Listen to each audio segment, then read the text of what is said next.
na banani déjà kozong sa makambo akala baluka rankine te elenga Congo c'est pas bien. Yo mino pe boyebi ka Karine Mokonzi ninga zalaka donc ye peso amoni likamo boye doit vite répondre donc ba problème ya Noëlla Madinga notre sœur au Atiki Biso, ça n'engage que elle. Et elle bisoté, et elle peut Karine Mokonzi, ça ba problème na bango, ça ba vie privée na bango, ba eki na ba guerre na bango. Parce que net singa na finga atena lo ba vérité. Net singa cho lo ba la vérité na bandi na club de dimanche o Evelyne Camille Lopez o ba sale Evelyne abi Evelyne a souffrir 3 mois na ndaku na malade ambaso boko traitant on a 3000 francs. Bah vous comprenez, na 3000 francs ya pamba so 4000 francs ya pamba. Evelyne a souffrir nango. Bino lelo bosali comité bocha $60. Batusu ba komoka nanga. Na ina lo banaser nanga umba na fingi ete. Bata club de dimanche nde balanda makambu normalement tout ça a besoin que ote ba guerre parce que ngane na za bongo ngama tanga Evelyne ngana Evelyne na parler na okeka morgue. Parce que ngane na za bongo déjà na ba émission na sali so na kema tanga Evelyne eza mabe. Il y a ma trop parce que dans le bika ba vérité Evelyne a zo secours à monter au moni yo éléphant nous a boto sala na yo so na ki ata yo bombe loko moko boy mais so na moi déjà éléphant moi na te non ça ata tout na lugata mto to ke ta no éléphant kuna nini ozo comprendre et là on a loba parce que les loba ba no loba ba zo luka ba établir au moni les lobi so ba congolais to ba te nature mutako ku faka na maladie moko ya $50 mais bo dépenser $7000 yango lo na loba na club de dimanche Evelyne a kufi très simple. Bonjour chers internautes partout dans le monde, ça dépend Herbozul Bakoko Landanga. Et Zaka Oyabino Vanessa Maouet et autrement d'éléphants de la presse congolaise, moi Sazanga Moukoua. Partout Moussouni Moukou et Zate. Merci beaucoup à Diva au Sud, moi c'est Mbongo Maboko Bank qui a givé vraiment. Pourquoi pas MBC Bazabakana, moi c'est mon général John Kimbambo. Merci beaucoup à mon boss Doris Lema, la personnalité Balobi Maman chérie, je t'aime trop. Balobi toye ko solaka na natitan balobi confort na ngato solaka masolon kanengezo kende selo ba actualité ngo ndengezo tambola makambo ndeza ka simba tsika kende zwa mari maladi to saka musala nde toyo kana na bino babone na biso la personnalité TV balobi to sala ka musala. Bonjour Titan. Bonjour éléphant de la presse, bonjour Nafoumuna Gaz, Babi Maman Doris Lema. Babi soirée PK à Moko le 18 avril, soirée à Boss na London City. On a sûr que tu écoutes na biso tout batutu oh vraiment balingara soirée Maman Doris Lema. À ça ça pourquoi pas na ça soirée mon na Kinshasa mais na ça soirée le 8 mars soirée Beni, femme de Beni, Bassi à Beni et pas de Wechina. Club 144 na Belgique wana parce que babi prêtre assez mokora na kata Belgique le boss Dodo Wechi na Belgique soirée 144 bana tout ya potobo kenda kuna au nom d'hiver au mela whisky au mela Jack Daniel kende kuna Jolili attend l'enchère et annonce bateau tout balingaranga merci na bango pe merci parce que naza devant il y a éléphant de la presse parce que Mikolo vraiment na ma bé et so tala ma pegiti ta na ma bé vraiment donc parce que poto déjà sina kanga merci. Vraiment quand on a poto so kanga Freddy Titan to ya peka pourquoi Peggy Titan na ba charge ya Karine te nga na lobaki nga lobaki nga na la charge te nga na la charge te ngai na sala équipe de soutien pour na Karine Mokonzi par rapport à Wanatan on a kendaki na nga d'abord individuel so talneti Karine tanga chaka no so acheba kombo ya bateau et soutenir nga Peggy Titan na la nga moko donc ça veut dire na ko boya te que on a la charge mais le Karine Mokonzi to salara yango parce que Karine Mokonzi est pour injustice mais le Karine Mokonzi ba tout ba comment soutenir pour na comment chanteuse maman Karine Mokonzi azali susu chroniquer c'est maman na ba charge tango sala makata ngai na salara pour na par rapport à injustice ne ba non ça Karine Mokonzi mais le Karine Mokonzi a comment chanteuse d'ailleurs le 8 mars Karine Mokonzi azala na Kinshasa invitation signée il y a Koffi Olomide oui alors dans Kinshasa invitation signée à Koffi Olomide bon mon ara na musique Fumi Karine na bima vraiment ce que tant on a Karine Mokonzi azo critiquer mon way donc disons azo soit na mon way o akufi Evelyne Camille Lopez pour na ser na Noëlla Madinga yoro ikolobani non babi que basala la guerre na mon way té donc pour ngai je trouve pas ça bien na repère ko reprocher quand même Mokonzi na télévision parce que bateau bandi ba marambo za ba Tracy Mbelenga na banani déjà kozong sa marambo akala baluka rankine te elenga Congo c'est pas bien yo mino pe boyebi ka Karine Mokonzi ninga zalaka donc ye peso amoni likamo boye doit vite répondre donc ba problème ya Noëlla Madinga notre sœur Oatiki Biso, ça n'engage que elle. Et tel bisoté, et tel pe Karine Mokonzi, ça ba problème na bango, ça ba vie privée na bango, ba yeki na ba guerre na bango. C'est pas bien. Le biso ne se tali na presse en ligne. Au tali biso ne se toli la Evelyne. Et pourquoi tout le monde a battu sous ba commis contre et surtout ba commis ça la bien. J'avais dit ça que tout le monde a ba buzzé, ba ça la guerre na moïté. Dans ce moment, Karine Mokonzi, peut-être Karine Mokonzi ne fait pas ça, donc vraiment mouniangoté, mais vraiment totika, bah besoin ils a bien été parce que Evelyne, biso tout a de cœur na famille na, yangwana éléphant. Vraiment quel piano na poto. Tant au moins une vidéo quel piano na poto ça qui on dit. Et ça l'est bien, mais quand on a fallu ABC que yatsi maman finga parce que maman finga est renié sous le bas vérité parce que net la finga atteint le bas vérité net not le la vérité na bandi konanga club de dimanche oh Evelyne Camille Lopez oh basali Evelyne abi ah Evelyne a souffrir 3 mois na ndaku na malade ambaso boko traiter on a 3000 francs bah vous comprendre na 3000 francs ya pamba so 4000 francs ya pamba Evelyne a souffrir nango bino lelo bosali comité bo cha $60 batu musu ba komoka nanga na ina loba na ser nanga omba na fingi ete na lobby parce que fingi ma belle minene na fingi omba te na lobby boy omba linga minimiser biso ba internet o même ba toto internet so ba sala ba bêtise eza bango nyonso te ozo omba ba tumsu neti yo éléphant sala musa no bien neti metiti ma responsable a que ne constate n'importe quoi pour ani o monde eza bien te siko nenga ngaki minimiser biso ba toto za na kati internet nde lo connaît ce qu'on est na loba ina baki ah ma sœur yo ko minimiser biso te biso ne toza bongo toza ba organe pe après ce la bino tala lelo maladie ya jalousie yango mtu ebomisini parce que so tali lelo Evelyne à souffrir depuis moins de novembre manga azaki na Russie à souffrir il y a des gars donc mutu a cause contre bangote on a bien un club de dimanche bosali bien bosali comité on a siko bosali pona $60 bozora mbongo wana parce que bo aider ta maman ya Evelyne te bo kena banyangwe bo kena na bakapela kuna bolia bangulu bo ya ana babandala. Après matin à Evelyne, il disait le le vendredi, encore le vendredi, jour à concert à Fali. Au commun, on a vu que Baton a club de dimanche,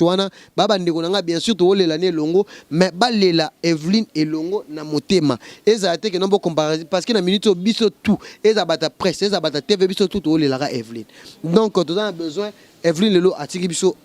très avant, âge de frère, 35 ans. Parce que Evelyne ngai na bundela Evelyne makambo waze kwada pire petit à papa la ngai mais makambo Evelyne angaka kene parquet ngai titan o kaka yango Evelyne anoko négliger ngate titan o awa na saba titre na sala tout pour na papa na biso waze kwa alembisa ti alembisa makambo Evelyne ezaka problème grave kita waze kwa nani euta kuna télévision mais na internet naza chroniqueur à liboso na yamba Evelyne. Mais il peut Evelyne nango balobi abaye komi benge lombe inde lombe bakanga ye talala ka te na kachola la ka te na prison mais tolana ke mission mo Karine Mokonzi alobi bakanga ye na kola ya pembe comme chocolat mais ya loba ke ya ze lombe te botika kotsa Karine na marambo eza bien te parce que na minute o aza moyi biso to na pas on a souci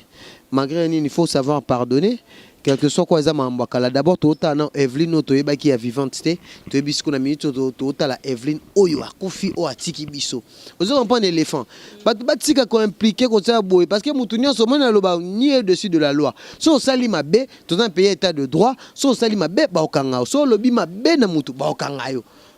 Vous comprenez? Sur le bien, le morobo est la vérité, diffamation bakangela yango. Donc Evelyne soko kanga eza grave te. Babiso nyonso bakanga bango ebele bakarine bakanga bango baken pe bakanga bango manike. Ba tout combien? Ba mama mili. Ba tout nyonso presque à presse. Ko kanga ya muta télévision et bank sango ba tout eza nango eloko moko ya normal parce que babi ke biso to ba clash. Donc, tu as besoin que notre se référer à Mamakala. Evelyne a moui, a tiré dans trou, na famille, na notre ma petit frère nae, a zolé la tuna médecine sima. Et ça l'a bien été parce que bah bien le roi or na bango bano briller. Tant bozo bimi sa to lingte matin à Evelyne Camille Lopez et ça la babeuse mo boya bozo ba par rapport à bateau balunga ba salir image nae. Dans la minute où azate so ka na problème, famille nae c'est sengi pardon, so ka na problème na bateau le qui na sengi pardon na bateau tout ce qui Evelyne a blessé bango c'est un peu ça. Yango na to lingite que non so bateau Bata club de dimanche ne balanda makambu normalement tous on a besoin que ote ba guerre parce que ngane na za bongo ngama tanga Evelyne ngana Evelyne na parler na ka morgue parce que ngane na za bongo déjà na ba émission na sali so na ki matanga Evelyne eza mabe ya mabe trop parce que na lobika ba vérité Evelyne azo secours à mututé omoni yo éléphant neza boto tsala na yo so na yo ata yo bombe loko moko boy mais so na moi déjà éléphant moi na te na ça ata tout na lukata mto to ke ta na éléphant kuna nini ozo comprendre et longa na loba parce que lelo bat barono loba bazo luka ba établir omoni lelo biso ba congolais to yeba te nature mutako kufa na maladie moko ya $50 mais bo dépenser $7000 yango lo na loba club de dimanche Evelyne a kufi très simple bolingi bosala boba mona bino bosala bobo ke luka ba prête pour na pesa mbongo tandis que Evelyne est le plus avec nous ça nous fait très mal au cœur nga ma pona nga na posa na parce que c'est une meilleure chroniqueuse ya mbongo na biso oh surtout yé muta mené bango na 2019 donc celle nga pas nga no soigner na ba réussi titan tanga bandi boyo ka bien te na webisanga titan surtout il faut ça trop faut faire attention bandego nga na kiparanga sude nga to lobi na nga ni mais na loba ngo ke na nzambe na nga elo moi mabe ya nga te 6 jours na koma na point final il faut na concrédier il faut na ke netina suka na eloko na linga na sala una reva na sala na vie na nga e ko kisama ata oye ona sala nga boy nzamba likolo wa mona parce que nga mone na za bongo na sala batu mabete na za contre batute na za mutumo na za très logique na mambo nyonso na sala ka malgré que na nga muta délire mais ko sala moninga mabe ko boka mutu maladi ono msuna zo éléphant bona sala mabe nayebi yango te ou bien bo nayeba osala yango te mais bato basala yanga mabe nayebi que non epesa yanga force na travailler encore plus dur mais pour Evelyne vraiment je dis paix à son âme biso to soutenir famille peut on toujours derrière famille jusqu'à la dernière demeure na vraiment matanga ngo batia programme matanga ngo basali ndenge nini matanga ebima jeudi na 16e rue na plaza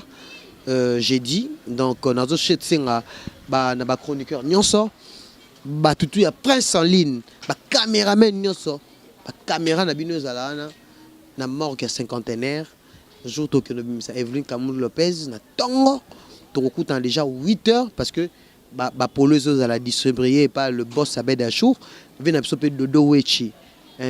club 144 atteindre moi quelques t-shirts il fallait tout ça lisa déjà mercredi dans Zozo yango bande ko so bazan a besoin à polo o bazana to kuta na bango na base après base to kene cinquantenaire biso tout bata presse en ligne venant tout dans tous un cordon Mumbaya pas wana batina Neymar ba Jemima tous belé ba charge banzo ide Karim biso nyonso batuka ya presse to kozala wana pour na rokende na morgue et puis vendredi to kokunda na dernière demeure na nécropole na nouvelle cité. Merci beaucoup Bobby. Ciel et terre plutôt. Nécropole ciel et terre. Merci beaucoup ma beaucoup banque Bobby. Camarade de moi, donc merci beaucoup. Yo moyebi kaneto salaka, merci beaucoup. Bobby Bob Sunda na Irlande, Bob Sunda en tout cas merci beaucoup. Merci beaucoup à Christian Boké, tous les grands gars na Katia Para Kangama Solo. Merci beaucoup à Pépé de moi Mama Wete. Hein, balobi anga intime. Vraiment tolo basusu. Tango monaki mame Mili. Mame Mili ne bino bobenga kayibata Karine Mokonzi mame Mili. Mais na ndenga kombo na Gloire Olangi. Hein, Gloire Olangi alias mame Mili. Gloire Olangi aboti mwana kufi pour ake Turquie. Réaction na aux arrêtés parce que Zaki buzz d'abord moi na Zaki mona Gloire pour l'information moi na za mukolo na ocho na internet papa Jean-Claude moi na kufa na 2016 au monique éléphant au talara internet m'a trotté moi na wana mutabaya na photo baluka photo yena kuntubiri ke Mike Lokamba azwa photo ya mwana Mike Lokamba zemela ya Mike Lokamba mwana wana mukolo mwana zali mwana wana bomona photo akufa na 2016 akufa na 2016 papa na Jean-Paul bazara na kitambo bazwa nde photo est-ce que yo moni j'ai la botite au moni ki a bombi elongi et pourquoi que mwana no kufi c'est tant que une mère porteuse ce comme mai mwana 7 mois ce qui 8 mois na libomo est-ce que ça mon babongo mukolo mwana ça mwana na kufa en 2016 akufa en 2016 pour l'information comment mwana nezaki tabita ba parents na bazali pe ba parents na bazali babota mwana musuna sima na yo loza en 2 ans allo na 2 ans nazali na papa na papa Jean-Paul to solo la gina ya dara vie na biso ka ya baneka ba secteur donc ba kitwa ba moneka ba internet chobika ba monena ba internet bande ko mususu o ba yebi photo wana nde ba ko ebise comment neni oh no photo tabita donc mwana na bakanga ka photo avant akufa nde mame mili azwa photo wana tema yebi ke mwana na kufa ba osala eloko te so ba financer na mbongo yango zo mona na mwana nesa kufa e salinga mabeta ya okene na me atika nde ba bus ay ba otambola parce que tout ce pays ici ba tango zo mona ke ozangi ba patience ozo ba ozo sala te mais tala ken pia na ye wana lelo patience payé lelo aza lelo na Paris grâce à Fally Ipupa na concert pour na concert le 28 mais ma même il est à on grâce à la défi pour na prouver bateau au moins le va prouver simbarati nga elo na yo comprendre mon avis et le va prouver et simbarati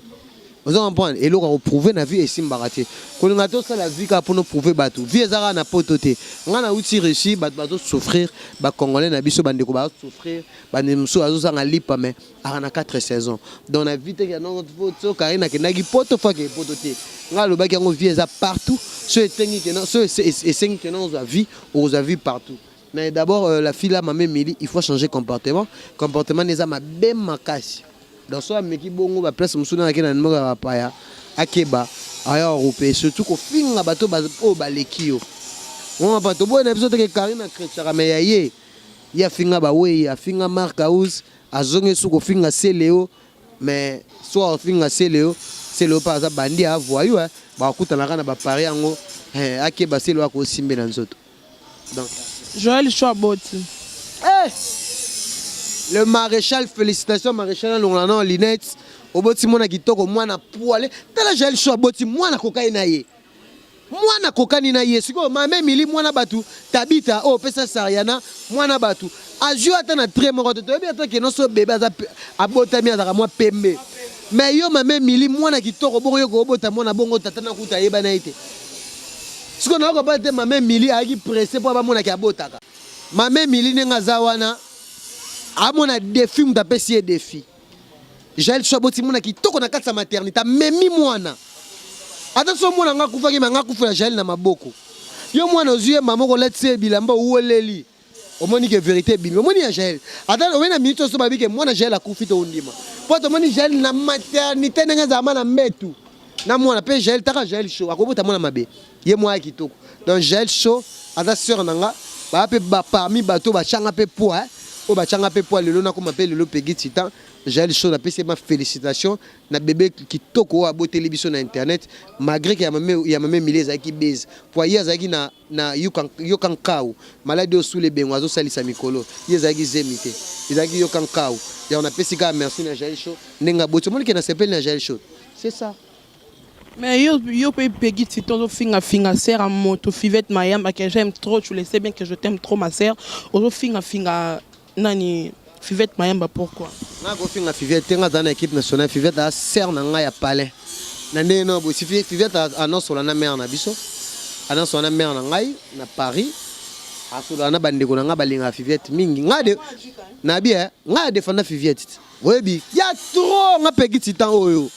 Nga bunda guerre. Lelo zaka batuka ke no so baluka balwa nga bunda guerre. O mal lelo ya akomi mutamoura de la presse. Nga na bunda guerre pour na Fivette. Nga Titan oyo. Na bunda trop. Nga za na guerre ba série mo bukama ba Fivette aluka nga beta nga. Mais Fivette asola na maman abiso. Asola na maman abiso mabo maman so benga abenga po Fivette ayi maman nga famille nga. Abenga bi awana ndeko na Fivette Mayamba. Ya maman na bino internet. Fivette Mayamba sona lobaki mabena par rapport à l'émission eza question mo batuna ngai ya mama ramo mais na répondre mabeti nabi ke Fivette Mayamba na kati équipe nationale ezaki mutagel azaki mutagel Fivette Mayamba azakani na équipe nationale ta banene ko ya et puis ayiko comme chroniqueuse parce que Fivette Mayamba tozala na to lia na ye to sala ni makaka yo Peggy Titan o comment nani journaliste liboso ya Fivette Mayamba tenga comme journaliste liboso Fivette Mayamba tenga azaka déjà journaliste ngato na comme journaliste Fivette na azaki journaliste te Fivette na azaki journaliste te mais azaki mutamso so na ko la so ba photo nga na Fivette mo azaki na to lati ba t-shirt ninge moko na équipe nationale nga na yamba Fivette na ba émission ebele après Fivette ayo tika ne maramwana ba ninga azaki na ba quartier parce que comme déjà femme d'affaires alors que ba Dubaï Fivette Mayamba pourquoi pas ça là nga apesa Fivette Mayamba idée Fivette Mayamba il faut yebe ndeni yeba ya makoka na émission ko ça ba vie Fivette Mayamba pas ça succès na équipe nationale wana robo mangote a ça succès ndena esi Fivette Mayamba ne ayo ko na plus de 243 na chaîne Moroboy ayo ko mana petit le lopé Fivette Mayamba ko ma chroniquer ça soit peu buzz na ada parmi ba fille internet pe ba yebana Fivette Mayamba yebani a pas qui danser ada ser na nga batunde ba journaliste ngi ba chap sur ma confusion nga un problème na Fivette nga Fivette si to kana na problème na été na problème na été na pe na problème na GLT parce que elongo gel et comme sous Fivette parce que ba loba ke non na finga gel elongo gel et comme sous Fivette ah otuninga mambo ya gel show na répondre bien na bien gel show ça linga plaisir baba ndi on na zana bango na lia na bango na ko linga te ke non sina suka na ni soki Fivette azana guerre na gel là s'engage ke bango wana za mam na bango ki pasu mamba ba ba sitenga commencer vie privée na nga maram na ngai donc c'est un peu ça parce que l'équipe nationale on peut se panza na parce que yebisanga na héros na lukani tolali tolampri na tongo rimer ebimi météo ya kufi lokuta batunde balinga bat ba kufa pona ba tonisa ba poche météo aza bien aza souffrant bino bowana besoin bat ba kufa parce que so météo kufi na héros artika famille na ndeni artika ba ndeni ba ne ba jeune non météo aza envie na sur toza qui information météo aza envie tozo kende d'ici là na sur tout ça programme na yo to kende kuna pour total la météo hein faut que nous to mona to kende kuna to ke to mona météo a profiter météo a bel bien envie et dara ba buzz ba to nga ba créer ba nga ba kufa pour na ba réjouir donc météo a profiter azali vraiment to na biso vraiment ko chiter na suka émission na biso Peggy Titan monde de la fin na yo et au PC quelqu'un mbote na ba fan no balingaka mingi makasi donc na ba abonné biso ya la personnalité TV ba rota la biso de la fin na ngai merci beaucoup na bato tout bato landa Peggy Titan bolanda nga pe trop a na la personnalité émission chez nous bolanda nga awa mingi donc et ça la paie bien d'abord j'ai dit dernièrement nga lobaka que j'ai dit le matin biso tout aux akaka destination morgue pour na rokende kolela de connexion Evelyne Kamou Lopez Oza d'abord priorité Nabiso et puis en plus Batou Babo ça a été soirée le 18 avril là si je me trompe pas soirée à Babos Oyo Ekozala na nini na Londres et pas la mère Nabiso Fumuna Gaz Maman Doris Lema, la mère des opprimés, maman grand prêtre mère. Elle n'a pas si merci Nadjo Lili Atal en non c'est pourquoi pas na Dodo Wechi au balobi que le boss Dodo Wechi club 144 club na Belgique p merci na éléphant de la presse merci Nadjo Lili Atal en annonce Clavo Boula mignon garçon de Paris bateau tout balinganga Mado Boula Henri Mondogolongo HM bateau tout vraiment beau c'est na Peggy Titan donc je suis là par rapport à l'émission na CPLI Makasi donc Toko Barase Kokoba dans la personnalité. Merci beaucoup à Jean-Jacques Balobi, Jean-Jacques il est une de ma cam en tout cas. Merci beaucoup à Jean-Jacques Dinganga. Jean-Jacques Dinganga Balobi mon vieux que j'aime trop. On dirait de Belgique, papi mouillé, Balobi mon alibala kokaliaka na poto. Mon alibala kokaliaka na poto Balobi. Merci beaucoup à vous mes fans bolinganga ba commentaire na ça la bien. Le no bi no bois kamingité. Pour na beli bobenga te no bois kamingité nan. Dodo Wechi, Dodo Wechi. Club 144 na Belgique donc boîte moi qui toko place bana ba congolais tout ba africain tout ba kutana et pas Dodo Wechi. Vraiment et l'équipe déjà donc merci beaucoup na linga binomi to kutana na épisode mususu merci beaucoup bye.